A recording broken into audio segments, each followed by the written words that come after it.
Daf Yomi, Tractate Sanhedrin, page 6b, top of the page, with the words Nigmar Hadin, Iyata Rashai Livtsoa. Once the verdict of the judgment has been issued, it is not permitted for you to mediate a dispute. The Gemara now presents a mnemonic device alluding to the names of Tanaim in the coming discussion, which is Samach Resh Mem Shin, Bet Nun Kuf Shin. That's the simon. Sarmash Bankash. Wonder what language that's in. Sarmash Bankash. I mean, that's a simon, but it could be something in the language. That's the simon. And this is the simon. Samach Resh Mem Shin Bet Nun Kuf Shin. The Sefta cites several statements of Tanaim related to compromise and the term Botsea, which is Rabbi Eliezer, son of Rabbi Yossi Haglili. It is prohibited to mediate a dispute. Anyone who mediates a Botsea, a dispute is a sinner. Who mediates dispute is a sinner, and anyone who blesses the mediator is cursing God. God forbid. And of this is stated, and the covetous blesses himself, though he despises the Lord. Psalms 10:3. So what's the simon? Sarm, I guess. Anyway, okay. Continuing on. I guess the Samach of Rabbi Yossi, and then it would be, I don't know. Sometimes when they do these simons, they don't always do the first letter of each name. Sometimes they do a letter from the middle of their name. Anyway, continuing on, Ela Yikov Hadin Es Ahar Shnemar. Ki HaMishpat Ne'Elohim Hu. V'chen Moshe Haya Omer Yikov Hadin Et Ahar. Aval Aharon Ohev Shalom V'Rodef Shalom Umesim Shalom Ben Adam Lechavero Shene'emar Torat Emet Taita Befihu Ve'avla Lo Nimtza Bisfatav B'Shalom U'V'Mishor Halach Iti V'Rabbi Meshiv Me'avon. Rather, the judge must assure the true judgment will prevail at all costs, and metaphorically pierce the mountain, as it is stated, for the judgment is God's. Deuteronomy 1:17. And similarly, Moses would say, let the judgment pierce the mountain. Yikov Hadin et Hahar. Let the judgment pierce the mountain. Wow.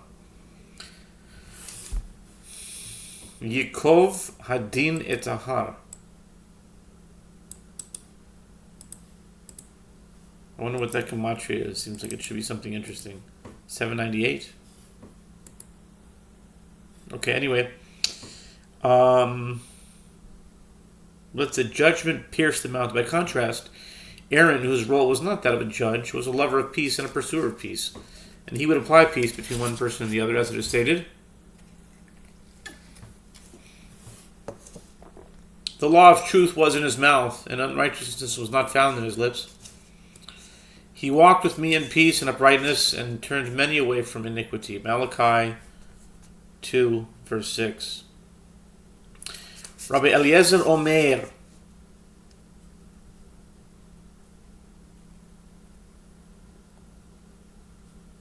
הרי שגזר של חיטים מותחנה באפה והפריש ממנה חלו כיצד מברך. It's מברך אל המניץ. ועל זה נאמר בוצע ברך נעץ השם. The Tosefta cites several other interpretations of the above-mentioned verse from Psalms. Rabbi Eliezer says, if one stole a sa'ah of wheat and ground it and baked it and separated challah from it, meaning he separated the portion of dough that must be given to the priests, how can he possibly recite the blessing on the mitzvah of challah? He is not blessing, rather he is cursing God. And of this offense it is stated, and the covetous blesses himself, though he despises the Lord, interpreted homiletically as, whoever blesses upon breaking the bread despises the Lord.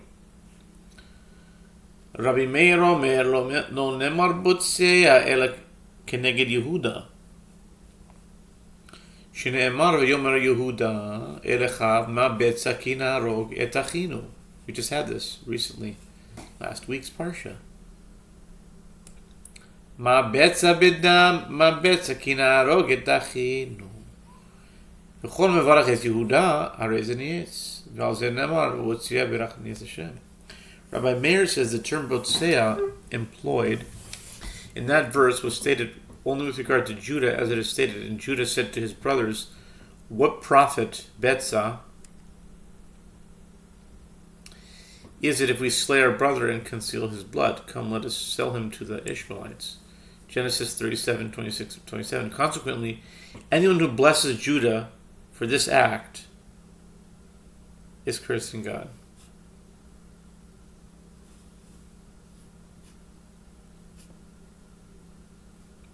And of this it is stated, and the covetous of Botzea blesses himself, though he despises the Lord. That's a harsh thing. If you think that Yehuda's action was good by saying Ma Betza, he's cursing God. That's very hard to understand. Whoever blesses the profiteer despises the Lord.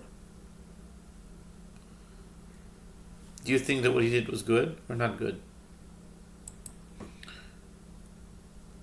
Whoever blesses Judah for this act is cursing God. That's a harsh thing. And most people don't even know this. Rabbi Yehoshua ben Korcha omer mitzvah livtzoa shenemar emes u'mishpat shalom shivtu b'shareichem. והלא במקום שיש משפט אין שלום, ובמקום שיש שלום אין משפט, אלא איזה הוא משפט שיש בו שלום, היום זה ביצוע. Rabbi Yehoshua ben Korcha says, it is mitzvah to mediate a dispute, as it is stated, execute the judgment of truth and peace in your gates. Zechariah 8:16. Is it not that in the place where there is strict judgment, there is no true peace? And in a place where there is true peace, there is no strict judgment. Rather, which is the judgment that has peace within it? You must say, this is mediation, as both sides are satisfied with the result. Uvechen beDavid, hu omer, vayehi David oseh mishpat u'tzedakah. והלא כל מקום שיש משפט אין צדקה, צדקה אין משפט, אלא איזה משפט שיש בו צדקה, ויאמר זה ביצוע. ביצוע is a intermediation. Bitzua, Gematria 178. Bitzua. Okay. Okay. Similarly, with regard to David, it says, and David executed judgment, justice, and charity to all his people. 2 Samuel 8:15.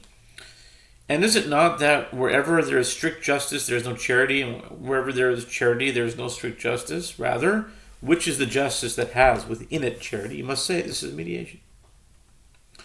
Asam letanakame danes hadin zika zaka dechiev esachayov v'rosh nischayav oni mamoin v'shirin lamidach besa ze mishpat u'tzedakah.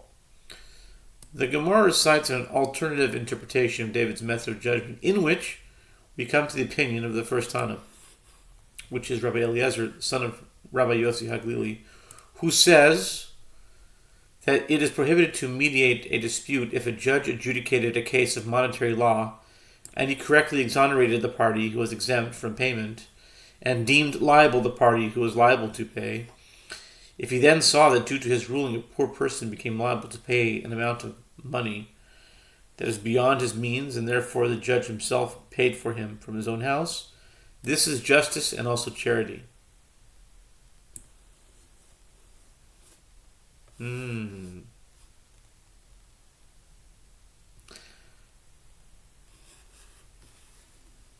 if the ani, let's say the ani, so a poor person stole money, and he was justly convicted of stealing, and the judge judged him guilty of paying, but then the judge took money and paid for him.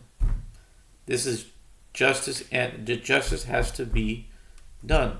But the judge himself paid the money that the ani couldn't pay. This is very similar to substitutionary atonement. Very similar to the idea that the ani cannot pay for it, but the judge can pay for him. This is mishpat u'tzedakah.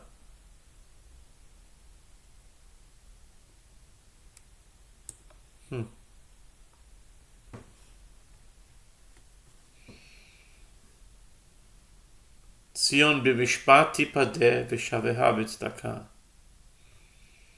Wow. Mishpat ze l'tzedakah lezeh, mishpat lezeh v'tzedakah lezeh, mishpat lezeh shechzi lo mamoin, v'tzedakah lezeh sheshilem lo mitoch be'esoi. V'chein b'David hu omer, v'hi David oseh mishpat u'tzedakah. לכל עמו משפט לזה שיחזיר לו את ממוינוי וצדק לזה ששילם לו וצדק באסוי. The Gemara continues, it is justice for this one and charity for that one. It is justice for this one because the judge restored his money to him. This is amazing. And it is charity for that poor person because the judge paid for him from his own house. And similarly, with regard to David, it says, and David executed justice and charity to all his people. And David, Vayihi David oseh mishpat u'tzedakah lechol amo. That's pretty important. That's pretty important.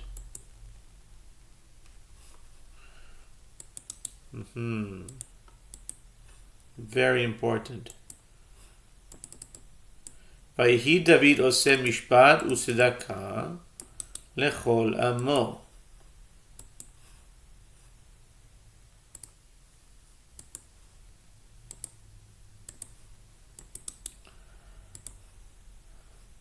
יכול להיות.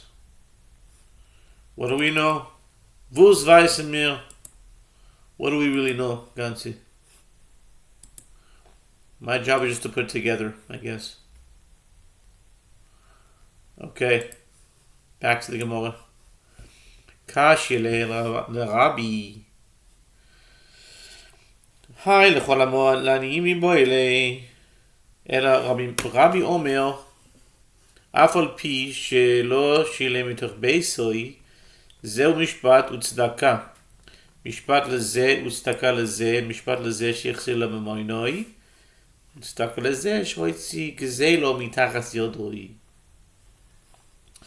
This interpretation of the verse, it is difficult for Rabbi Yehuda to see if the word charity is meant to demonstrate that David supported the poor defendants. This term to all his people is incorrect. If the interpretation is correct, it should have stated charity to the poor people. Rather, Rabbi Yehuda Hanasi says, although he did not pay from his own house, it is still justice and charity. It is justice for this one and charity for that one. It is justice for this one because the judge restored his money to him, and charity for that one because the judge removed the stolen item from his possession. By adjudicating the case correctly and compelling the liable party to pay his debt, the judge thereby ensures that the liable party does not illegitimately maintain property to which he is not entitled.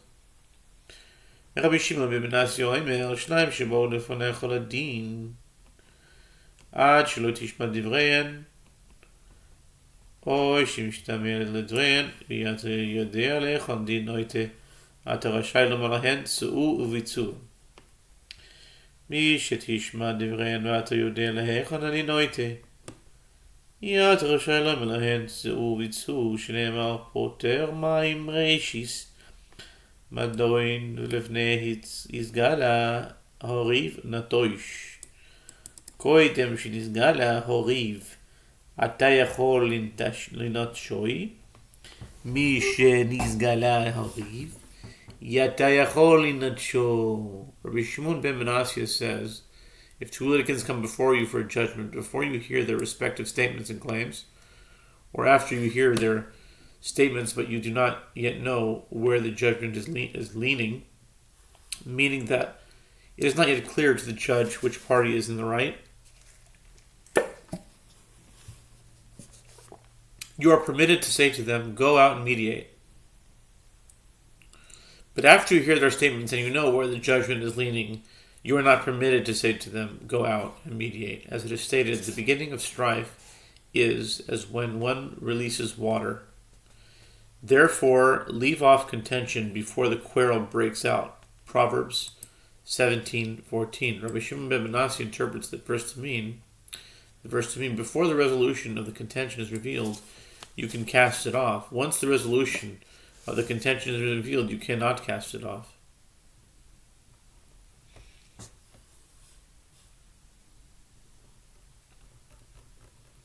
Not so with God, because it says, Yadi elchez b'mishpat.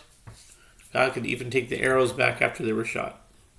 Just can't bear it now. It's the same idea, how the judgment of man is different than the judgment of God. And God can take back the negative effects even if the judgment was already made.